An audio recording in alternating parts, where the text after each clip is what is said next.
نؤمن به ونتوكل عليه ونعوذ بالله من شرور أنفسنا ومن سيئات أعمالنا من يهد الله فلا مضل له ومن يضلل فلا هادي له وأشهد أن لا إله إلا الله وحده لا شريك له وأشهد أن محمدا عبده ورسوله أما بعد فإن خير الحديث كتاب الله وخير الهدي هدي محمد صلى الله عليه وسلم وشر الأمور محدثاتها وكل محدثة بدعة وكل بدعة ضلالة وكل ضلالة في النار. أعوذ بالله السميع العليم من الشيطان الرجيم. بسم الله الرحمن الرحيم. يا أيها الذين آمنوا اتقوا الله حق تقاته ولا تموتن إلا وأنتم مسلمون. يا أيها الناس اتقوا ربكم الذي خلقكم من نفس واحدة وخلق منها زوجها وبث منهما رجالا كثيرا ونساء واتقوا الله الذي تسألون به والأرحام إن الله كان عليكم رقيبا. يا أيها الذين آمنوا اتقوا الله حق تقاته ولا تموتن إلا وأنتم مسلمون. يا أيها الذين آمنوا اتقوا الله قولوا قولا سديدا يصلح لكم أعمالكم ويغفر لكم ذنوبكم من يطع الله ورسوله فقد فاز فوزا عظيما. أعوذ بالله من الشيطان الرجيم. يا أيها الذين آمنوا كتب عليكم الصيام كما كتب على الذين من قبلكم لعلكم تتقون. ومن يتق الله يجعل له مخرجا ويرزقه من حيث ومن يتوكل على الله فهو حسبه إن الله بالغ أمره قد جعل الله بكل شيء قدير. سب طرح کی تعریف اس رب العزت کے لیے ہے جس نے زمین اور آسمان کو پیدا کیا اور ہمیں بتایا ہے، اشرف المخلوقات بنایا، اسی کے حمد و ثنا بیان کرتے ہیں. وہ پاک ذات ہے جس کی برابری کوئی نہیں ہے اور اسی کی عبادت کرتے ہیں اور اسی سے ہم مدد چاہتے ہیں، اور وہی انسانوں کے رہنمائی کے لیے اپنے نبیوں کو مابعوث فرمایا ہے. سارے نبیوں پر اللہ سبحانہ وتعالیٰ کے سلامتی نازل ہو، خصوصیت کے ساتھ آخری نبی حضرت محمد صلی اللہ علیہ وسلم پر اللہ سبحانہ وتعالیٰ کے سلامت نازل ہو. برادران اسلام، میں آپ کے سامنے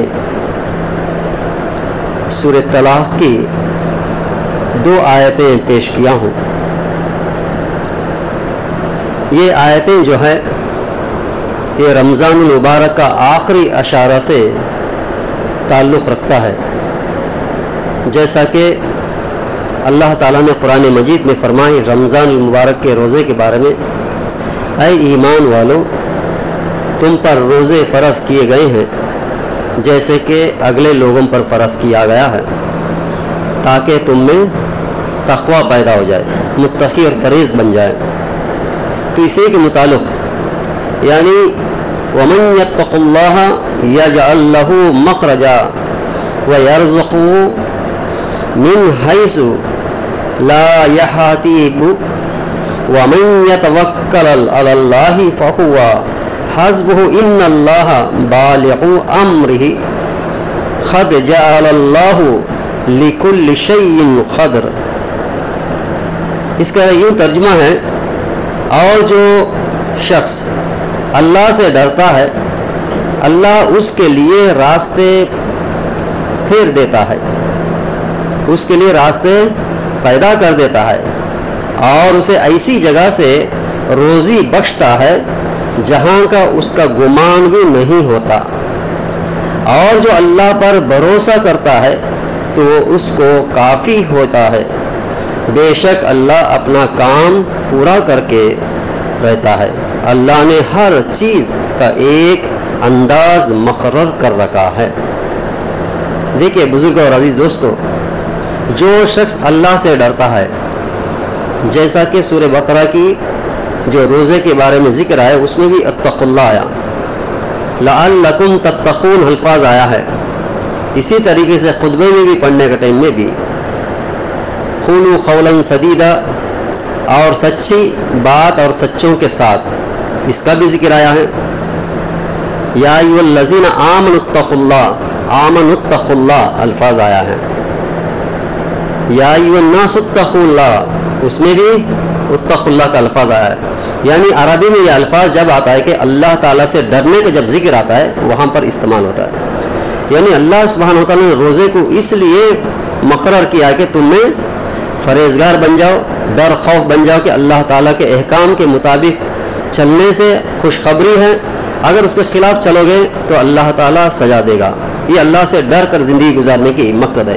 اسی طریقے سے اس آیات اندر بھی جو اللہ اور جو شخص اللہ سے ڈرتا ہے، جس میں اللہ سے ڈرتا ہے، اللہ اس کے لیے راستے پیدا کر دیتا ہے، یعنی اس کو زندگی گزارنے کا راستہ جو ہے نا وہ آسان کر دیتا ہے اللہ سبحانہ وتعالیٰ، جس نے اللہ سے ڈر کر زندگی کرتا ہے، یعنی تقوی اختیار کرتا ہے۔ جو بندہ تقوی اختیار کرتا ہے، یعنی تقوی کا مطلب یہ ہے کہ اللہ کے احکام پر عمل کرتا ہے، اللہ کی فرما برداری پر زندگی گزارتا ہے، اللہ کے جو حکم ہے اس کے اوپر میں سر تسلیم کرتا ہے اور اپنے عملی میدان میں کود جاتا ہے۔ یہ رمضان مبارک کا مقصد بھی یہی ہے کہ ہمیں سوچنی چاہیے کہ اللہ تعالیٰ کیا چاہتا ہے، اس منزل تک ہم اس رمضان مبارک میں پہنچے یا نہیں پہنچے، یہ تزکیہ کرنی چاہیے، اپنے آپ پر سوال کرنی چاہیے کہ اللہ تعالیٰ نے روزے مقرر کیا ہے کس لیے کیا ہے، مقصد کیا ہے اللہ تعالیٰ کا، کیا اس مقصد تک ہم لوگ پہنچے یا نہیں پہنچے، یہ ہمیں سوال کر لینی چاہیے، کیونکہ رمضان مبارک ہم ابھی جا رہا ہے، آخری وقت آ گیا کہ رمضان مبارک ہم سے جا رہا ہے، نہیں معلوم کہ اگلے رمضان تک ہم میں کون زندہ رہے گا اور کس کو موت آئے گی۔ اسی لیے آخری رمضان سمجھ لیجئے کہ اس رمضان مبارک میں ہم روزے رکھیں، عبادت نماز بھی پڑھیں وغیرہ جو بھی نیک کام کیے ہیں، کیا اللہ کا جو مقصد تھا وہاں تک پہنچے یا نہیں پہنچے، یعنی اللہ تعالیٰ کیا چاہتا ہے، یہی چاہتا ہے کہ تم میں پرہیزگاری آ جائے، تقوی پیدا ہو جائے، ڈر خوف پیدا ہو جائے، یہ اللہ تعالیٰ چاہتا ہے۔ کیا ہمیں یہ ڈر خوف پیدا ہوا یا نہیں ہوا؟ اگر ہوا الحمدللہ اس سے کچھ فائدہ اٹھا چکے ہیں، اگر نہیں ہوا تو اس سے کوئی فائدہ ہمیں نہیں اٹھا چکے۔ یہ ہمیں اپنے آپ کو سوال کر لینی چاہیے کہ اس مہینے کے اندر میں ہم لوگوں نے کتنے اچھے کام کیے ہوگا کہ ہمارے میں کچھ تبدیلی آئی یا نہیں آئی، اپنے آپ پہ سوال کر لینی چاہیے۔ اگر آ گئی الحمدللہ اللہ تعالیٰ بھی قبول کرے گا۔ اسی لیے یہاں پر بھی وہی بات کہا گیا ہے کہ اور جو شخص اللہ سے ڈرتا ہے اللہ اس کے لیے راستے پیدا کر دیتا ہے، یعنی آسان راستہ اللہ تعالیٰ اس کو عطا فرما دیتا ہے۔ اور آئیے اس کے بعد بہت ہی ضروری بات اللہ تعالیٰ نے فرماتا ہے، اور اسے ایسی جگہ سے رزق پہنچاتا ہے جہاں کا اسے گمان بھی نہیں ہوتا۔ جس نے اللہ سے ڈرا ہے اس کی رزق میں کوئی کمی نہیں ہوتی، اور وہ بندہ کبھی یہ نہیں سوچتا کہ مجھے رزق یہاں پر ملنے والا ہے، وہ گمان بھی نہیں کرتا، ایسے جگہ سے اللہ سبحانہ تعالیٰ اس کی رزق عطا فرما دیتا ہے۔ یعنی اللہ سے ڈرنے کی وجہ سے، تقوی اختیار کرنے کی وجہ سے اللہ سبحانہ تعالیٰ ہمارے راستے بھی آسان کرتا ہے۔ دوسری کام کیا ہے کہ اللہ تعالیٰ ہماری رزق بھی عطا فرماتا ہے کہ ہمیں گمان بھی نہیں ہوتا، ایسے جگہ سے اللہ تعالیٰ ہمیں رزق عطا فرماتا ہے۔ غور کیجیے اس بات پر کہ کون کہاں کون دیش کا آدمی یہاں آ کر کام کرتے ہیں، ان کا رزق یہاں رکھا ہوا ہے۔ بہت سے لوگ یہاں سے اگر اور کہیں جگہ کام کرتے ہیں وہاں پر ان کا رزق رکھا ہے، یعنی وہ آدمی کبھی گمان بھی نہیں کہا، نہیں سمجھا، دل میں بھی محسوس نہیں کیا ہوگا کہ ہم نے وشاکھاپٹنم جائیں گے وہاں کام کر کے کمائیں گے، اور یہاں کے لوگ بھی یہ نہیں گمان کیا ہوگا کہ کہیں اور جا کر کے وہ کمائیں گے۔ یعنی اللہ تعالیٰ اس کی رزق جہاں ہے وہاں اس کو پہنچا دیتا ہے۔ بے شک اللہ تعالیٰ رازق ہے، یعنی رزق عطا کرنے والا ہے، یعنی اللہ تعالیٰ اس شخص کو اس کا گمان بھی نہیں ہوگا وہاں سے اس کو رزق عطا فرما دیتے۔ اور جو اللہ پر بھروسہ کرتا ہے وہ اس کو کافی ہو جاتا ہے، یعنی اللہ کے اوپر بھروسہ رکھ کر جس نے زندگی گزارتا ہے، دنیا کے سارے لوگ بھی اس کے دشمن ہو جائے کوئی اس کو فرق نہیں پڑتا، کیونکہ اللہ اس کا کافی ہو جاتا ہے، اللہ اس کا قریب ہو جاتا ہے، اللہ تعالیٰ اس کو رہنمائی فرما دیتا ہے۔ یہ خاص بندے ہیں جو اللہ کی احکام پر فرما برداری کرتے ہوئے اللہ سے ڈر کر زندگی جو گزارتے ہیں، ان کے لیے اللہ اکیلا کافی ہے۔ یعنی حسبنا اللہ ونعم الوکیل، میرا کارساز صرف اللہ تعالیٰ ہی ہے، چاہے دنیا کدھر سے کدھر بھی چلے جائے، اگر اللہ میرا کارساز ہو جائے کوئی ہمیں تکلیف نہیں پہنچا سکتا۔ اگر ہماری امتحان کے مطابق اگر تھوڑا سا تکلیف بھی پہنچاتا ہے تو آخرت میں اللہ سبحانہ وتعالیٰ میں بہترین اجر عطا فرماتا ہے۔ اسی بنا پر یہ حضرت ابراہیم علیہ السلام کے بارے میں کون نہیں جانتا ہے کہ ان کا ایمان اور تقویٰ کیا چیز تھا، کہ ان کے ماں باپ کو چھوڑ دیا، اپنا وطن بھی چھوڑ دیا، اکیلے شخص تھے ابراہیم علیہ السلام، دوسرے گاؤں جانا پڑا، یعنی ہجرت کرنا پڑا، پھر وہاں بھی اکیلے تھے، وہاں بھی دین کا کام کرتے رہے، اللہ کی جو احکام تھے لوگوں کو بتاتے رہے کہ ایک اللہ کی عبادت کرو، وہاں بھی ان کے دشمن ہو گئے، آخر کار ان کو آگ میں ڈالنے کے لیے بھی تیار ہو گئے، اکیلے تھے پھر بھی اللہ کے اوپر میں بھروسہ تھا کہ اللہ مجھے رسوا نہیں کرے گا، بھروسہ تھا۔ یعنی جو اللہ کے ہو جاتے ہیں اللہ سبحانہ وتعالیٰ اس کے لیے بھڑکتی ہوئی آگ کو بھی ٹھنڈا کر سکتا ہے۔ یہ ایمان اور عقیدہ ہونی چاہیے۔ یہی اللہ تعالیٰ نے فرماتا ہے کہ اور جو اللہ پر بھروسہ کرتا ہے تو اس کو اللہ ہی کافی ہو جائے۔ اسی ٹائم میں ابراہیم علیہ السلام نے حسبنا اللہ نعم الوکیل دعا پڑھے ہیں، میرا کارساز صرف اللہ تعالیٰ ہے، اللہ ہی مجھے بچائے گا، آپ لوگ آگ میں ڈال رہے ہیں تو بھی میں تیار ہوں، لیکن میں اللہ کی عبادت نہیں چھوڑوں گا۔ یعنی ایمان اور ان کا جو تقویٰ اور ان کا اللہ سے ڈرنے کا جو طریقہ تھا، ایسا ان کا بھروسہ ایسا تھا، یعنی توکل اللہ، اللہ پر بہت بھروسہ کرنے والے تھے۔ اسی طریقے سے بہت سے واقعات ہے کہ قرآن مجید کے اندر میں کہ اللہ پر بھروسہ کرنے والے کو اللہ سبحانہ وتعالیٰ نے کس کس ماحول سے ان کو نکالا ہے۔ تو آئیے کہ بے شک اللہ اپنا کام پورا کرتا رہتا ہے، اللہ نے ہر چیز کا ایک انداز مقرر کر دیا ہے، یعنی جو چیز کا مقرر اللہ تعالیٰ کر دیا ہے وہ ہو کر ہی رہے گا، اسے کوئی روک نہیں سکتا۔ اللہ کی طاقت اور قوت، اللہ کی جو مقرر ہے اس کو کوئی تبدیل نہیں کر سکتا۔ یہ ہے چند باتیں یعنی ہمارے دلوں کے اندر میں جو رمضان مبارک میں ہم لوگوں نے ٹریننگ لیا، جو سیکھا، یعنی بھوک سے رہا، اللہ کے حکم تھا کہ ہمارے آگے کھانے کے چیزیں موجود ہونے کے باوجود ہم نہیں چھوا، نہیں کھایا۔ کیوں نہیں کھایا؟ کہ ہم نے روزہ سے ہے، اللہ کی رضامندی کے لیے ہم نہیں کھائیں گے، یعنی ہمارے آگے سامنے ہونے کے باوجود ہم نے اللہ کی فرما برداری کی، اللہ سے ڈرتے ہوئے کہ اللہ کا حکم ہے روزے دار ہو اسی لیے میں نے نہیں کہوں گا، یعنی اللہ کی بات کے اوپر میں ہم نے کھڑے ہو گئے، جمے ہو گئے۔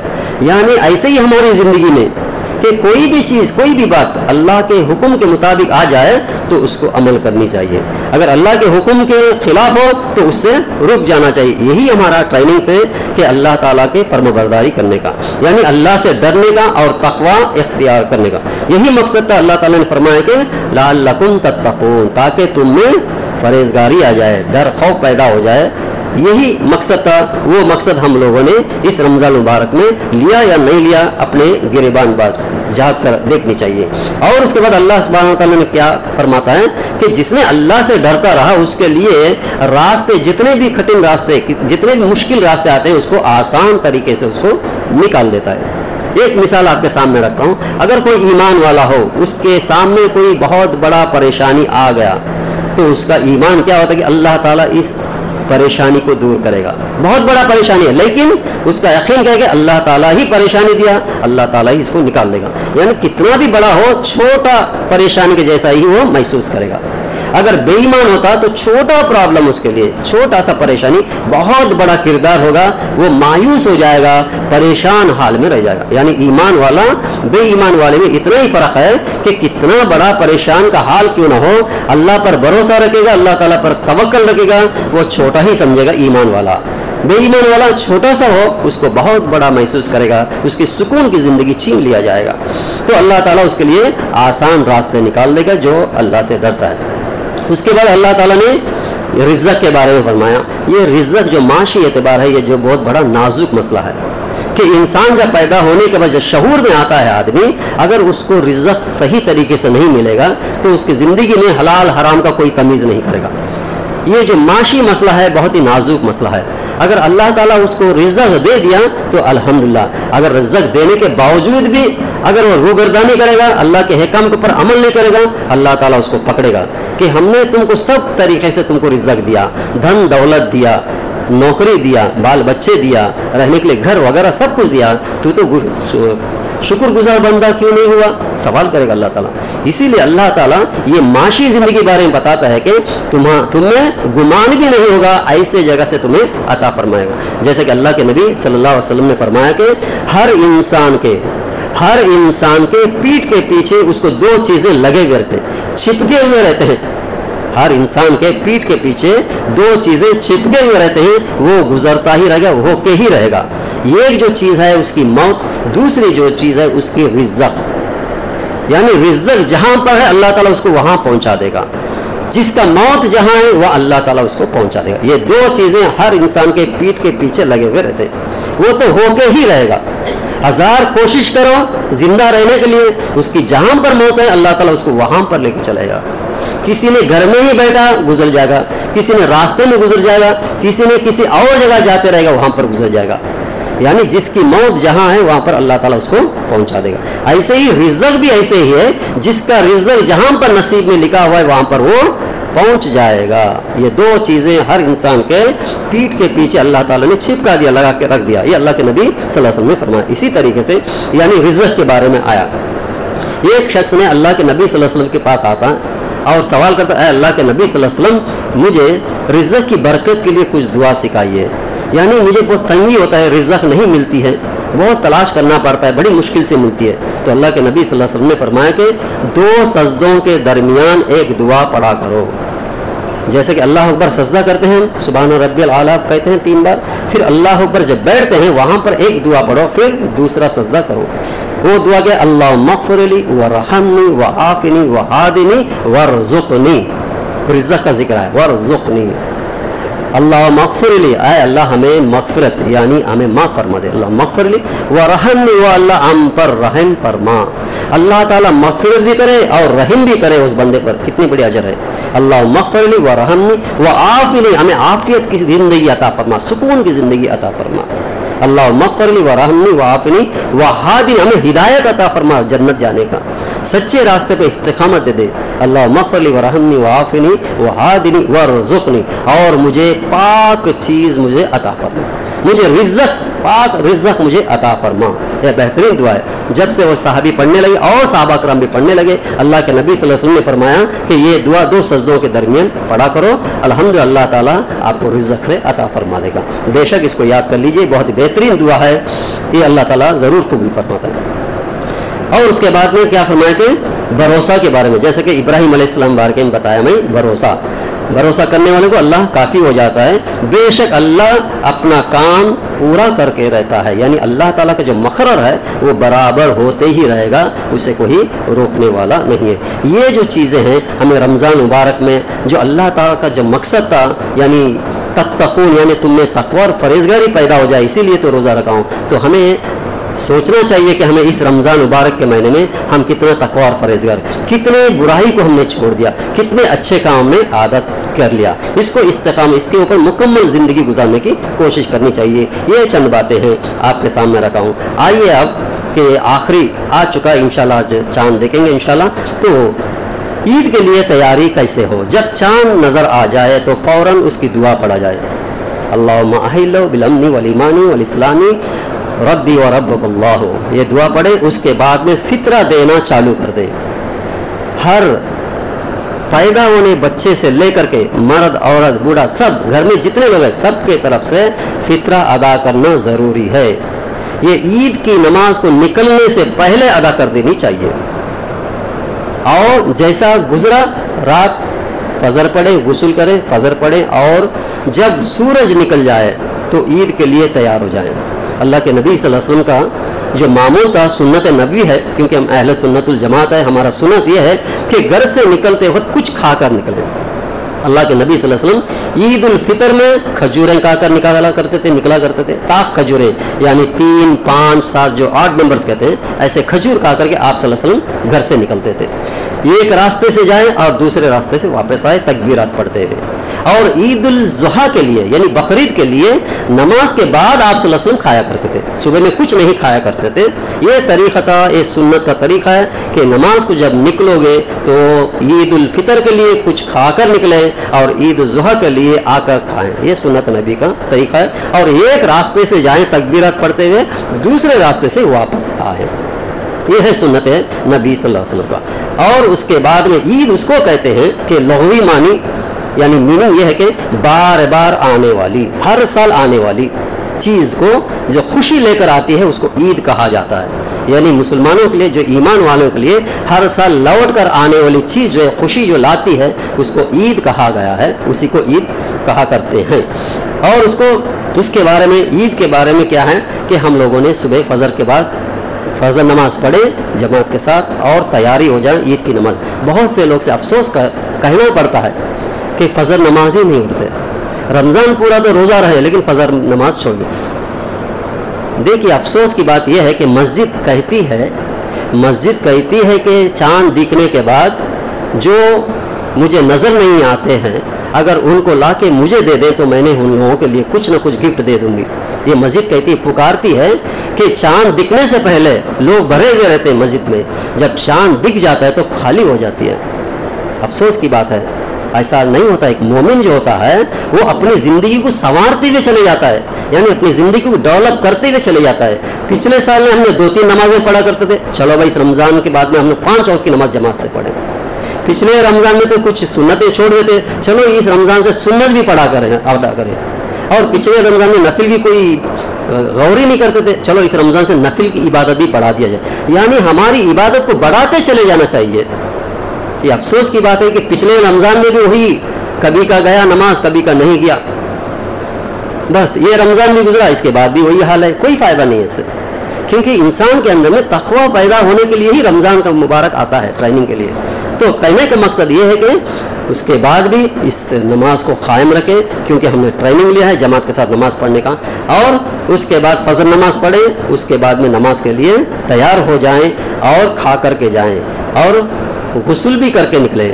یعنی غسل کرنا بھی عیدین اور جمعے کے لیے غسل کرنا بھی ہے، جیسے کہ جمعے کے لیے کرتے ہیں اسی طریقے سے فجر کے وقت ہی غسل کر لیں یا فجر کے بعد میں غسل کر لیں اور جائیں، اس کے بعد میں کچھ کھا کر نکلیں اور اچھی لباس پہنیں۔ اللہ تعالیٰ جس کو جتنا طاقت دیا ایسا اچھی لباس پہنیں اور خوشبو لگائیں، جتنا میسر ہو ایسا خوشبو رکھائیں، اور اس کے بعد میں تکبیرات کہیں، ایک راستے سے جائیں اور دوسرے راستے سے واپس آئیں۔ اور اس کے بعد میں جب امام خطبہ شروع کرے گا، یعنی عید کی میدان میں جائیں گے، تو عید کی میدان کے اندر میں اللہ کے نبی صلی اللہ علیہ وسلم کا معمول تھا کہ سب سے پہلے اللہ کے نبی صلی اللہ علیہ وسلم 2 رکعت نماز پہلے خطبہ دیتے، پہلے نماز پڑھتے اس کے بعد میں خطبہ دیتے۔ یعنی اللہ کے نبی صلی اللہ علیہ وسلم حضرت ابن عباس سے مروی ہے کہ نبی کریم صلی اللہ علیہ وسلم عید کے روز 2 رکعت نماز پڑھائی، جبکہ ان 2 رکعتوں سے پہلے اور بعد میں کوئی نماز نہیں۔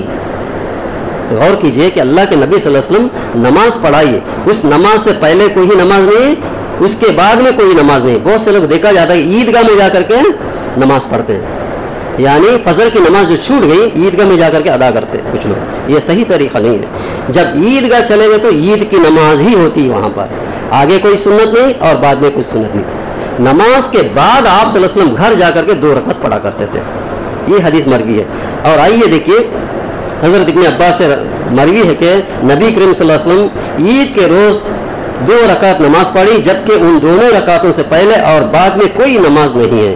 عیدگاہ میں تو سوائے 2 رکعت کا کوئی نماز پہلے یا بعد میں پڑھنا آپ صلی اللہ علیہ وسلم سے ثابت نہیں ہے۔ البتہ عیدگاہ سے فارغ ہونے کے بعد گھر جا کر 2 رکعتیں پڑھی جا سکتی ہے، جیسا کہ حضرت ابو سعید خدری رضی اللہ عنہ مروی ہے کہ رسول اکرم صلی اللہ علیہ وسلم عید سے پہلے کوئی نماز نہیں پڑھی تھی، البتہ جب اپنے گھر کے طرف واپس لوٹے تو 2 رکعت نماز ادا فرمائی، یعنی عیدگاہ میں صرف عید کی نماز ہی پڑھی جائے گی، یہ ہے۔